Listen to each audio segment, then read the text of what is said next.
यहीं से भगवान श्री कृष्ण को वासुदेव जी टोकरे में रख के उस पार गोकुल लेके गए हैं। यही मामा कंस रहते थे और यहीं से मामा जी का राज चलता था भैया जी। ब्रिज 84 कोस में और 4 गांव निज धाम, वृंदावन और मधुपुरी 100 बरसा नंद गाँव। देखो अभी हम मथुरा के यमुना मैया विश्राम घाट पर हैं और जैसे अब हम चल रहे हैं गोकुल की ओर। सामने जैसे देख रहे हैं पूरा हरा भरा जंगल है।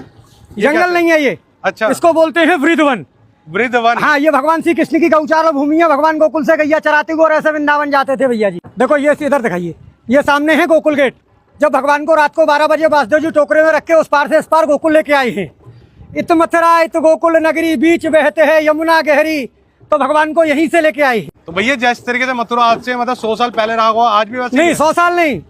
मथुरा द्वापर में भी थी, मथुरा त्रेता में भी थी और मथुरा आज भी है और अनंत काल तक रहेगी। मथुरापुरी को ब्रजमंडल बोला जाता है।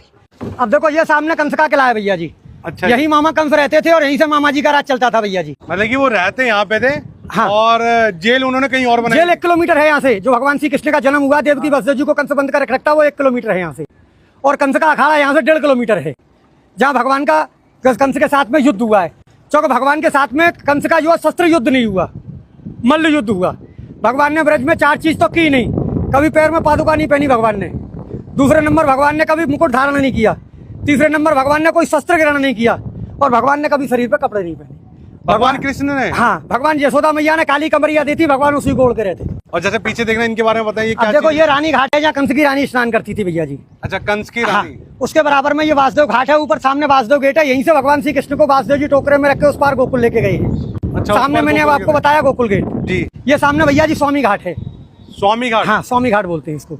ये इधर संत घाट है भैया जी। अभी जैसे ये आपने मुझे बताया था कि किला था ये कंस का, जी। तो इस किले में जाने दिया जाता था? नहीं, उसमें एंट्री नहीं मिलेगी। ऐसा है, पूर्वजों के जमाने से ये बताते हैं कि इसमें कुछ शोध करता गए थे जो कभी वापस नहीं आए, इसलिए सरकार ने उसको बैन कर दिया। मथुरापुरी में सबसे बड़ा पर्व बहन भाई का होता है। कार्तिक महीना में भाई दूज के दिन जो भाई बहन मथुरापुरी में हाथ पकड़ के स्नान करते हैं वो कभी यमलोक में नहीं जाते। ऐसा वरदान धर्मराज ने यमुना मैया को दिया है।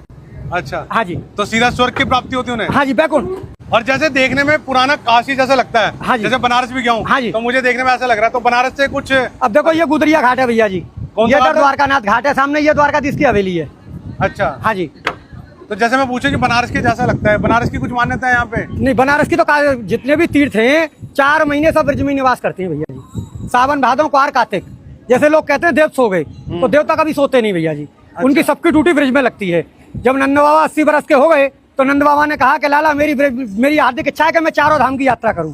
तो भगवान ने कहा कि आप दादा अब बड़े बूढ़े हो गए, पहाड़ों पे जाएंगे, गिर पड़ेंगे, इसलिए सब तीर्थों को मैं ब्रज में ही बुला लेता हूँ। तो यहाँ आपको केदारनाथ, बद्रीनाथ, गंगोत्री, यमुनोत्री सब मिलेंगे पूरे ब्रज में। तो मतलब कि अगर कोई 4 धाम की यात्रा करने में असमर्थ है, नहीं तो ब्रज की 4 धाम कर सकता है। और